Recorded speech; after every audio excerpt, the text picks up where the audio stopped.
আজকে আমরা সকলেই অবগত যে 21শে জুন আজকে আন্তর্জাতিক যোগা দিবস।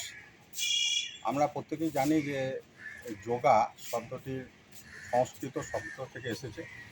এটির অ্যাকচুয়াল অর্থ হচ্ছে একত্রিত করা, এবং এই যোগার মাধ্যমে মানুষের দৈহিক, মানসিক, শারীরিক, বৌদ্ধিক, পক্ষবিক একটা সামগ্রিক বিকাশ সাধিত হয়।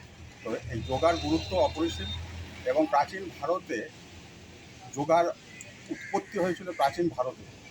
সেই থেকে আজকে আমাদের সমাজেও সেই যোগার পদ্ধতি চলে আসছে। সুস্থ শরীর এবং সুস্থ মন নিয়ে মানুষকে বেঁচে থাকতে গেলে যোগার গুরুত্ব অপরিসীম।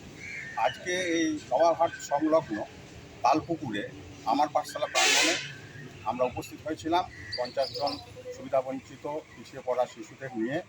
আজকের এই বিশেষ দিনে আমরা যোগাসন এবং কিছু যোগাভ্যাস অনুষ্ঠিত করলাম, এবং সেই সঙ্গে বাচ্চাদের আমাদের যে আমার পাঠশালার পক্ষ থেকে একটা বিশেষ কর্মসূচি চলে, পুষ্টি দিশা কর্মসূচি। সেই কর্মসূচির মাধ্যমে বাচ্চাদের হাতে আমরা আম, কলা, খেজুর, জাম এবং লাড্ডু ইত্যাদি পুষ্টিকর খাবার তুলে দিলাম। যেমন যোগাভ্যাস প্রয়োজন, সেরকম পুষ্টিকর খাবারও প্রয়োজন। এই দুটো একসঙ্গে আমরা আজকে পালন করলাম।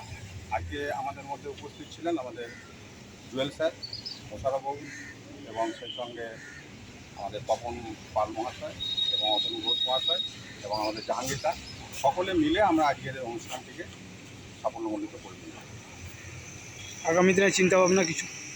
আগামী দিনে আমার পাঠশালার বাচ্চাদের নিয়ে যে ধরনের আমাদের কর্মসূচি চলে, প্রত্যেকটা কর্মসূচি আমরা অনুষ্ঠিত করব, এবং প্রত্যেকের কাছে অনুরোধ থাকবে যে আমার পাঠশালার পাশে থাকুন, সাথে থাকুন, এবং আমার পাঠশালাকে এগিয়ে নিয়ে যেতে সহায়তা করুন। আমরা সারা বছরই যেভাবে সামাজিক কাজকর্মে লিপ্ত থাকি, তার সঙ্গে কম্বল বিতরণ থেকে শুরু করে ফ্রি হেলথ চেক আপ থেকে শুরু করে বৃক্ষরোপণ কর্মসূচি ইত্যাদি বিভিন্ন রকমের কর্মসূচি আমরা, যেমন বিভিন্ন উৎসবের আগে বাচ্চাদের হাতে নতুন পোশাক তুলে দেওয়া থেকে শুরু করে বিভিন্ন রকমের কর্মসূচি আমরা গ্রহণ করে থাকি, এবং কৃতি ছাত্রছাত্রীদের সংবর্ধনা প্রদান অনুষ্ঠান।